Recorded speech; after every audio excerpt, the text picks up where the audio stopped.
Next, we are getting into your radio receiver, which is your avatar, your human, the person you're inside of technically right now. So, how this works is your spirit, your soul, your light body, your ether decides it wants to experience something, which is what we discussed in the first part of this lesson.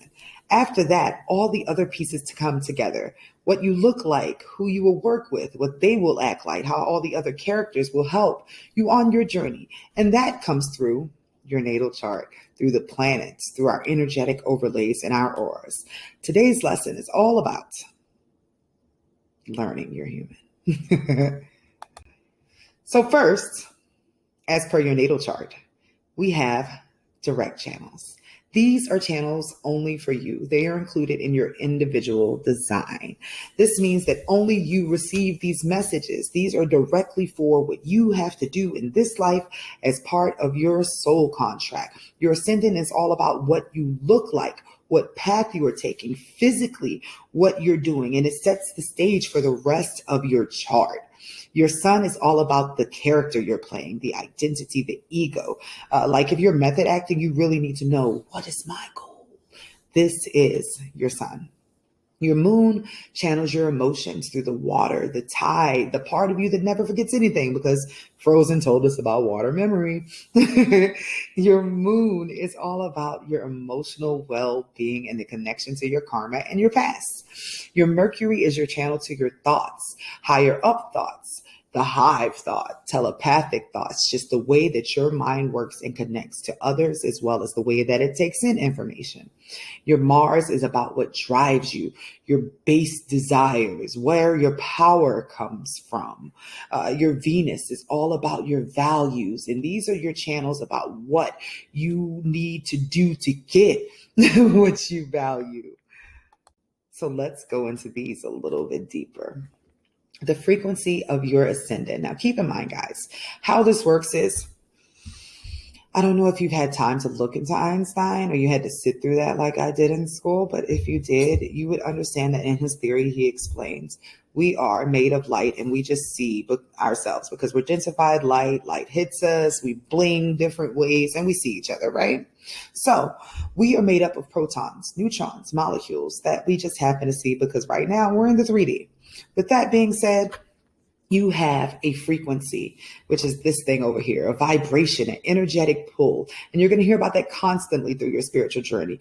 It is the magnetic makeup of you. If you keep still for a second, you close your eyes and you just breathe, there's like a static feeling, like the way that you feel when you're like falls asleep, but it's always sort of there. That is you being a piece of radio static.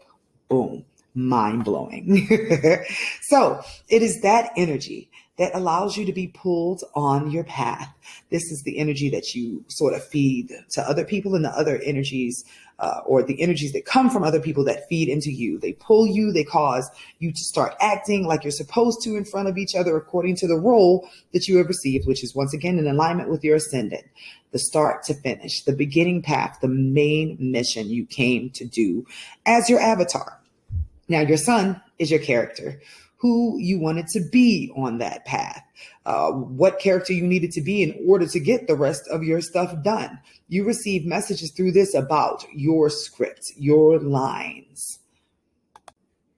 The moon is where you get your messages about how your character feels about the experience, how you were emotionally affected by this experience, and how you took these energies and used them in other areas. This could be for compassion or this could be for revenge, depending on how you work with your emotional energies.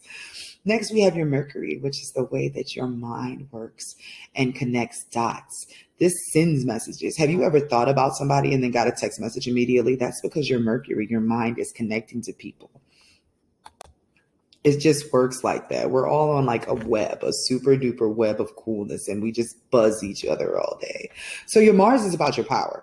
Like literally, I have Mars in 12th, which means my power is low because they tried to water me down because I'm such a bad bitch. But if you have Mars in first, you are completely full power. Your stuff is at the beginning. Your Mars is about your strength and your energy here for your character. Also, what makes you really use your power in a way that is beneficial to your journey. What is the Venus? The Venus is about love. what you value in relationships, friendships, what you want to use your energy for, to get stuff that you actually like, what you want to spend your money on. That is all about your direct things connected to your specific journey and what you actually wanted here, what you also reaped from past lifetimes. These are your gifts, your challenges, and just the main pieces that are directly connected to you and you only for this journey. These are direct channels for your character. Next, we are on to collective channels. Now, collective channels are channels for the hive, things we are doing for humanity, sort of the toll that you have to pay for getting to come here and be a human and joining everybody. You have to help raise the planetary vibration. This is done through the hive design. So these are hive planets, and I think it's important that I explain that what happens is all the planets collect the karma from every life you lived, whether it's on Earth or in other lives, and it beams it down like energy rays into your radio body so that over and over again you experience what you need to based upon what you wanted, but also what you did before. So Pluto is all about transformation. It sort of helps what needs to be transformed for that generation based upon what didn't get done in others. Like Pluto and Scorpio, you were fixing all the rapey, chauvinistic, trash, uncovered, Illuminati type stuff, right? You're transforming that. Pluto and Libra, you'll be changing the ideas of partnership. Pluto and Sagittarius, you'll be changing the way people travel or their belief systems. You get what I mean? You're working on something for the whole here. Uranus is all about lightning fast humanitarian energy, changing something rapidly for the sake of humanity, like technology, like the internet, like innovations, thought processes, just anything that's really quick that helps take us to the next level as humans. Neptune is all about karma and actual psychic connections, our gifts improving. This is that X-Men shit. Like, what are we going to do, or how are we going to upgrade psychically? As a collective, we have to go up in levels, and Neptune is connected to your particular group's level of evolution psychically. Here we take a look at all the planets and their frequencies and sort of how they shoot out. This process is actually called transits. These energies shoot down and move in a specific cycle that leads you down your path in an order. Yes, there is an order. You do have free will, right? But as long as you're in this body, you're always going to be dealing with the obstacles according to these paths. These energies are in everything we see, guys.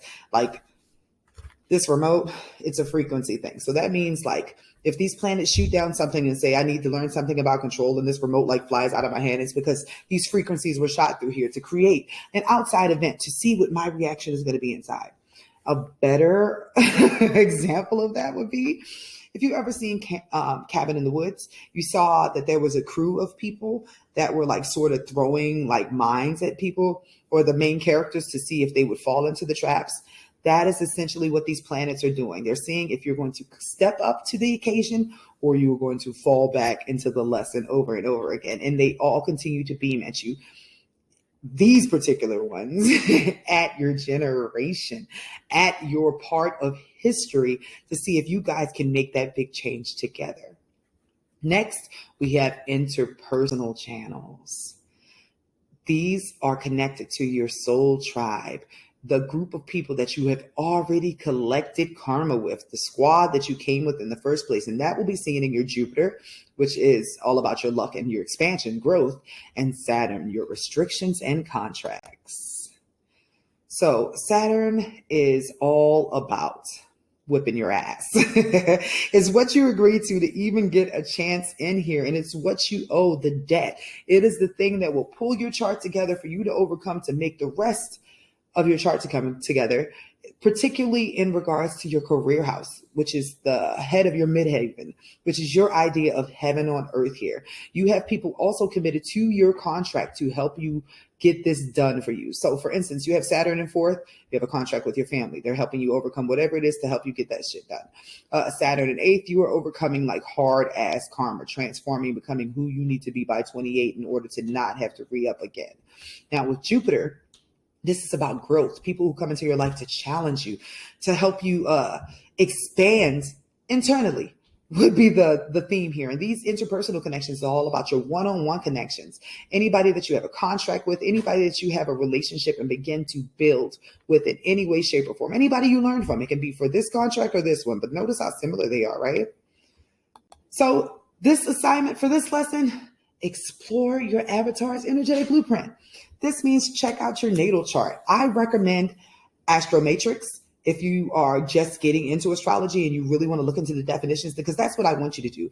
Take every placement that you can find, look up the information, see what resonates, see if you can find any patterns between what you've seen in there and your character in life, because I guarantee you, understanding who you are and self-mastery is the beginning of the game. So create your chart on Astromatrix, the app, or astro.com, and look over your planets, your houses. Specifically, check into the ascendant. What path did you choose?